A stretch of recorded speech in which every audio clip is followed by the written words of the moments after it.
Hello, स्वागत है आपका एफटेक स्टडी चैनल पे। आज मैं आपके लिए क्लास 8 के साइंस के एग्ज़ाम में आने वाले इम्पोर्टेंट टॉपिक्स को लेकर आया हूँ। और मैं वही इम्पोर्टेंट टॉपिक आपको बताऊँगा कि कौन से चैप्टर से कौन से टॉपिक्स इम्पोर्टेंट हैं। तो मैं इस वीडियो में आपको सभी चैप्टर के इम्पोर्टेंट टॉपिक्स बताऊँगा। तो आइए शुरू करते हैं।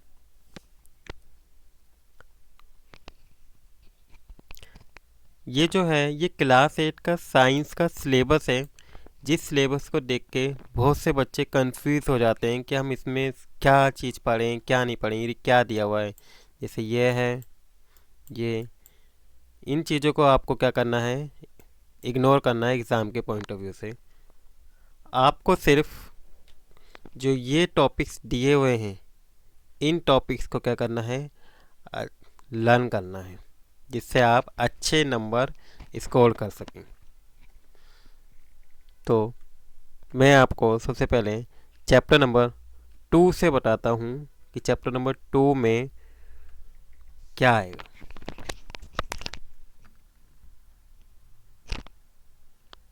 तो जैसा कि आपको दिख रहा है कि चैप्टर नंबर 2 का नाम है सूक्ष्म जीव मित्र एवं शत्रु। इस चैप्टर में आपको सूक्ष्म जीव कहाँ रहते हैं ये लर्न करना है। सूक्ष्म जीव और मनुष्य के बीच में क्या संबंध है, कुछ सूक्ष्म जीव क्या है हानिकारक हैं, वो किस प्रकार से हानिकारक, ये टॉपिक लर्न करना है। और खाद्य परिरक्षण मतलब खाने को ख़राब होने से हम किस तरीके से बचाते हैं, उसकी जो विधियां हैं आपको वो लर्न करना है। नेक्स्ट है नाइट्रोजन स्थिरीकरण क्या होता है। इसके बाद सूक्ष्म जीवों को जो वर्ग किया गया है, 4 तरीके के जो सूक्ष्म जीव हैं इनके बारे में आपको पढ़ना है। तो ये जो है ये टॉपिक आपको एग्ज़ाम में लर्न करके जाना है चैप्टर नंबर 2 से। नेक्स्ट है हमारा चैप्टर नंबर 3 से। चैप्टर नंबर 3 में अपक्षय और क्षय होने वाले प्राकृतिक संसाधनों के गुण बताने हैं, जैसे कोयला, पेट्रोल, सीएनजी, ठीक है, उनके बारे में। नेक्स्ट जीवाश्म ईंधन के गुण और प्रकार, कोयला और पेट्रोलियम जैसे यहाँ आगे प्राकृतिक गैस, इनके बारे में लर्न करके जाना है। नेक्स्ट आपको टॉपिक पढ़ना है कि पेट्रोलियम के घटक कौन कौन से हैं और उनका क्या यूजेस है। पेट्रोलियम का शोधन किस प्रकार से किया जाता है और पेट्रोल डीजल बनाने के तरीके वेरी वेरी इंपॉर्टेंट है ये, कि हम पेट्रोल और डीजल को बचाने के क्या तरीके हैं, इसकी विधियाँ। जैसे एक मैं आपको बता रहा हूँ, जैसे रेड लाइट पे आप क्या करते हैं, गाड़ी को बंद करके खड़ी करें अगर लॉन्ग रेड लाइट है, ठीक है। तो अब ये तरीके इसमें लिखने होंगे। कुछ प्राकृतिक संसाधन सीमित हैं, वो कौन कौन से प्राकृतिक संसाधन जो सीमित हैं, कोयल यानी कि कोयला, ठीक है। ये एक ऐसा प्राकृतिक संसाधन है जो बनने में लाखों वर्ष लग जाते हैं जिसको बनने में, और ये हमारे पास क्या है, सीमित भी है, ठीक है। तो आपको उन प्राकृतिक संसाधनों के बारे में पढ़ के जाना है जो सीमित है। नेक्स्ट है इसके अगला चैप्टर ध्वनि। ध्वनि का क्या अर्थ है और ध्वनि के गुण। एक कंपन इकाई द्वारा ध्वनि का उत्पादन की प्रक्रिया, किस तरीके से हम क्या करते हैं, कंपन के द्वारा ध्वनि को उत्पन्न करते हैं। क्योंकि आपको पता है कि जो ध्वनि उत्पन्न होती है वो कैसे होती है, कंपन के कारण होती है। बिना कंपन के हम ध्वनि को उत्पन्न नहीं कर सकते हैं, ठीक है। मानव के द्वारा ध्वनि उत्पन्न करने की क्या प्रक्रिया, मानव के द्वारा जो मानव के गले में एक वोकल कॉर्ड कंठ लगा होता है उसके द्वारा क्या होती है, मानव के अंदर ध्वनि उत्पन्न होती है, ठीक है। ध्वनि का संचलन किस माध्यम से होता है, 3 माध्यम है, ठोस, द्रव और गैस से क्या किया जाता है, ध्वनि का संचलन किया जाता है। हमारे कानों के द्वारा ध्वनि की सुनने की प्रक्रिया किस तरीके के, ये लर्न करना है आपको। श्रव्य ध्वनि और अश्रव्य ध्वनि क्या होती हैं। शोर और संगीत में क्या अंतर है और ये क्या होता है, इनकी डेफिनेशन पढ़ के जानी है आपको। ध्वनि प्रदूषण के स्रोत, ध्वनि प्रदूषण के स्रोत क्या है, ये आपके लिए जो ये टॉपिक है ये वेरी इंपॉर्टेंट टॉपिक है कि ध्वनि प्रदूषण के स्रोत क्या है, ध्वनि प्रदूषण क्या हानि होती है और इसके क्या उपाय। आपके एग्ज़ाम में इस टॉपिक से 3 मार्क्स का क्वेश्चन डेफिनेटली आता है, तो आपको इस टॉपिक को जरूर लर्न करके जाना है। नेक्स्ट है आपका चैप्टर नंबर 11, विद्युत धारा के रासायनिक प्रभाव क्या है। तो जो तरल पदार्थ है, क्या तरल पदार्थ विद्युत का संचलन करते हैं? यस, तरल पदार्थ में विद्युत का संचलन हो जाता है। कुछ तरल पदार्थ है जिसमें विद्युत का संचलन नहीं होता है, वो आपको लर्न करके जाना है कि कौन से तरल पदार्थ है जिसमें विद्युत का संचलन होता है। क्या विद्युत धारा के रासायनिक प्रभाव क्या है वो पढ़ने हैं। विद्युत लेपन क्या होता है और इसका उपयोग क्या है। ठीक है, जैसे विद्युत लेपन आपको मैं बता देता हूँ कि विद्युत लेपन क्या है। जब हम एक धातु के ऊपर दूसरी धातु की क्या चढ़ा देते हैं, परत चढ़ा देते हैं, उसे हम विद्युत लेपन कहते हैं। अब इसका उपयोग क्या है, जैसे जंग से बचाने के लिए हम क्या करते हैं, किसी मेटल के ऊपर दूसरे मेटल की क्या कर देते हैं, परत चढ़ा देते हैं। ठीक है, नेक्स्ट हमें बताना है कि विद्युत का सुचालक और कुचालक क्या होता है, इसको पढ़ना है। तो विद्युत का सुचालक क्या होता है, जिसमें से विद्युत धारा प्रवाहित हो जाती है उसे हम विद्युत का सुचालक कहते हैं, और जिसमें से विद्युत धारा प्रवाहित नहीं होती उसे हम क्या कहते हैं, विद्युत का कुचालक कहते हैं। ठीक है, इसके बाद आपका चैप्टर नंबर 16 है प्रकाश। ठीक है, इससे आपको पढ़ना है कि वस्तु को दृश्य कौन बनाता है। कोई वस्तु है वो हमें किस प्रकार से दिखती है। परावर्तन के नियम क्या हैं, आपको ये वेरी इंपॉर्टेंट टॉपिक है चैप्टर से, ये हर बार 2 मार्क्स का आता है, जिसमें 2 नियम होते हैं। जिसमें आपको पहले नियम में क्या है कि जिसमें आपतन कोण और परावर्तन के कोण क्या होते हैं, बराबर होते हैं। जैसे ये आपतित किरण है, ये परावर्तित होके जा रही है, तो जो इनके बीच में जो कोण बनेगा अभिलंब से, आपको दिखा ये जो कोण बनेगा ये बीच में, ठीक है, ये और ये क्या होंगे, बराबर होते हैं। और ये तीनों ही आपतित किरण, बीच वाले को अभिलंब और परावर्तित किरण, तीनों क्या है, एक पृष्ठ पर आके मिलते हैं।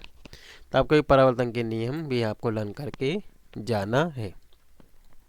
इसके बाद नियमित और विसरित परावर्तन क्या होता है। जैसे मैं आपको डायग्राम के थ्रू बताऊं कि नियमित परावर्तन क्या है, जिसका परावर्तक पृष्ठ क्या होता है, बिल्कुल सीधा होता है। ठीक है, ये जो लाइन है ये परावर्तक पृष्ठ है, बिल्कुल सीधी होगी। इसमें क्या है, कोई भी किरण आएगी वो सीधा परावर्तित होके सेम एंगल से चली जाएगी। लेकिन अगर ये इसका परावर्तक पृष्ठ क्या है, अगर अनइवन होगा, मतलब कि सीधा नहीं होगा, तो ऐसे में क्या होगा, परावर्तित किरण जो आएगी वो परावर्तन होके अलग अलग एंगल से डिफ्लेक्ट होके जाएगी। तो इस तरह के एंगल को, इस तरह के परावर्तन को हम क्या बोलते हैं, विसरित परावर्तन, और इसे क्या बोलेंगे, नियमित परावर्तन कहेंगे। ठीक है, तो आपको इनकी डेफिनेशन भी जरूर लर्न करके जानी है। नेक्स्ट है आपका परावर्तित प्रकाश को पुनः परावर्तित किया जा सकता है। फिर बहुप्रतिबिंब, जैसे एक ही प्रतिबिंब में हम कई सारे प्रतिबिंब बनाते हैं, जैसे एक मिरर है, फिर दूसरा मिरर, फिर तीसरा मिरर, कई सारे मिरर रख देते हैं, और इसमें क्या देखने को मिलता है, आपको अलग अलग तरीके बहुत सारे प्रतिबिंब बनने को देखते हैं, इसी को बोलते हैं बहुप्रतिबिंब। सूर्य का प्रकाश श्वेत या रंगीन, जो सूरज की रोशनी होती है वो क्या होती है, श्वेत होती है। लेकिन इंद्रधनुष जब बनता है तो उसी रोशनी के कारण हमें 7 रंगों में इंद्रधनुष दिखाई देता है। तो आपको ये टॉपिक लर्न करना है। हमारे आँखों की नेत्रों की संरचना, जो नेत्र हैं वो किन किन पार्ट, कौन कौन से पार्ट हमारे आँखों में होते हैं, तो इसका डायग्राम और उनके क्या कार्य हैं, ये आपको पढ़ के जाना है। नेक्स्ट टॉपिक है कि आँखों की देखभाल हम किस तरीके से करते हैं, ये भी इम्पोर्टेंट टॉपिक है चैप्टर से, ये भी आता है, 3 मार्क्स का आता है टॉपिक ये वाला। तो आपको 3 या 4 विधि इसकी बतानी होती हैं कि किस तरीके से हम अपनी आँखों की देखभाल कर सकते हैं। नेक्स्ट है चाक्षुष और विकृति वाले व्यक्ति पढ़ लिख सकते हैं। चाक्षु विकृति वाले व्यक्ति जो होते हैं, जो हम कह सकते हैं कि ब्लाइंड पर्सन जो होते हैं, वो किस तरीके से क्या करते हैं, अंधे व्यक्ति किस तरीके से कोई भी चीज़ को पढ़ते हैं। तो आपको पता होगा कि वो क्या करते हैं, उनकी एक लैंग्वेज होती है जिसको हम ब्रेल पद्धति भी कहते हैं, जो हमारा नेक्स्ट टॉपिक है, ब्रेल प्रतीक के द्वारा वो क्या करते हैं, चीज़ों को टच करके क्या करते हैं, फील करके उस वर्ड को पढ़ पाते हैं। तो आपको ये भी लर्न करके जाना है। नेक्स्ट चैप्टर है जंतुओं में जनन किस तरीके से होता है, जंतुओं में जनन की विधियाँ। ठीक है, दो विधि होती हैं, एक होती है लैंगिक विधि और दूसरी होती है अलैंगिक। लैंगिक विधि में आपको पता होगा कि जिसमें नर और मादा दोनों मिलके संलयन करके नए जीव का उत्पन्न करते हैं, उसे लैंगिक कहते हैं। और अलैंगिक में क्या होता है, जिसमें एक ही या नर या मादा एक ही जीव क्या करता है, अपनी जैसी संतान को पैदा करता है। ठीक है, तो उसे अलैंगिक जनन कहते हैं। अब लैंगिक जनन में दो मेन चीज़ हैं, नर जननांग और मादा जननांग का एक बुक में डायग्राम भी दिया हुआ है, आपको ये डायग्राम जरूर देख के जाना है। और इनके जो पार्ट्स के नाम है वो भी आपको जरूर याद होने चाहिए। इसके बाद निषेचन क्या होता है, भ्रूण का परिवर्धन क्या है, जरायुज एवं अंडप्रजनक जंतु कौन से होते हैं, शिशु से वयस्क तक का सफ़र कैसा होता है, वो आपको पढ़ के जाना है। इसके बाद अलैंगिक जनन में आपको सिर्फ दो विधियां पढ़नी है, एक द्विखंडन और एक मुकुलन विधि। मुकुलन जो होता है वो आपको हाइड्रा में होता है आपके। ठीक है, आपके हाइड्रा में। ठीक है, ये मैंने हाइड्रा यहाँ लिखा है। और जो द्विखंडन है वो द्विखंडन आपको किस में होता है, अमीबा में। आपको इसमें अमीबा और हाइड्रा का डायग्राम भी जरूर देख के जाना है। नेक्स्ट चैप्टर है आपका फसल उत्पादन और प्रबंधन। ये आपका चैप्टर नंबर 1 है बुक में।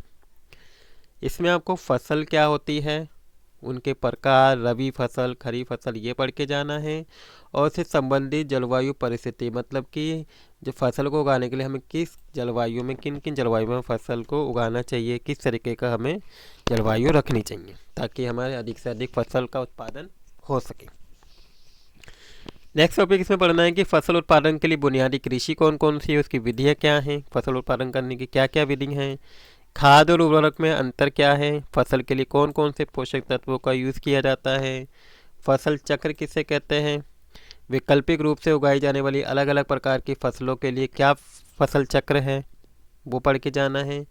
खरपतवार और खरपतवार नाशी को आपको पढ़ के जाना है कि जो भी फसल हम जब उगाते हैं तो उसके साथ कुछ एक ऐसे पौधे या ऐसी घास उग जाती है जो क्या है, अनवांटेड है, एक्स्ट्रा बोल सकते हैं, घास या पेड़ उग जाते हैं जो क्या है, एक्स्ट्रा होते हैं, और उसको हटाना ही खरपतवार कहलाता है। और उसको मारने के लिए भी हम क्या करते हैं, उसमें कुछ दवाइयाँ डालते हैं जिसे क्या बोलते हैं, खरपतवार नाशी कहते हैं।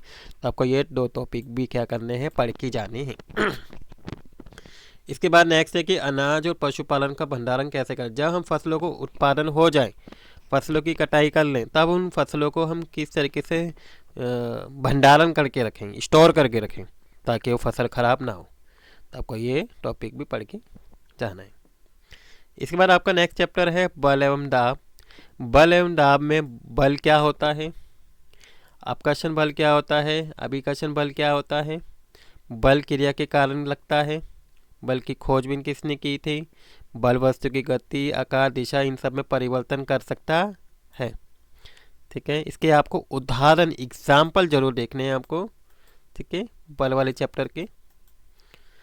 संपर्क बल क्या होता है, असंपर्क बल किसे कहते हैं, दाब क्या है, प्रति एकांक क्षेत्रफल पर लगने वाले बल को हम क्या कहते हैं, दाब कहते हैं। इसकी एसआई यूनिट भी आपको याद होनी चाहिए जो क्या है, पास्कल है। इसके बाद द्रव तथा गैस द्वारा लगाए गए दाब, वायुमंडल दाब क्या होता है वो बताना है। उसको मेज़र किससे करते हैं, वायुमंडल दाब को बैरोमीटर से करते हैं। ठीक है, इसके बाद यही जो चैप्टर हैं आपको, ये पूरे चैप्टर हो गए हैं जो आपको क्या करके जाने हैं, लर्न करके जाने हैं। तो मैंने आपको सारे चैप्टर के इम्पोर्टेंट टॉपिक बता दिए हैं जो आपके एग्ज़ाम के पॉइंट ऑफ व्यू से बहुत ज़्यादा इम्पोर्टेंट हैं, जिसमें आपके बहुत अच्छे नंबर आ सकते हैं अगर इन टॉपिक को आप अच्छे से पढ़ के चले जाएंगे। तो ये थी आज की वीडियो जिसमें मैंने आपको सारे इम्पोर्टेंट टॉपिक बता दिए हैं हर चैप्टर से। आई होप आपको ये वीडियो अच्छी लगी होगी। अगर आपको वीडियो अच्छी लगी है तो प्लीज़ लाइक कर दीजिएगा एंड शेयर कीजिएगा अपने दोस्तों के साथ भी ताकि उनको भी हेल्प मिले। और अगर आप मेरे चैनल पर नए हैं तो please subscribe the channel. Thank you for watching video.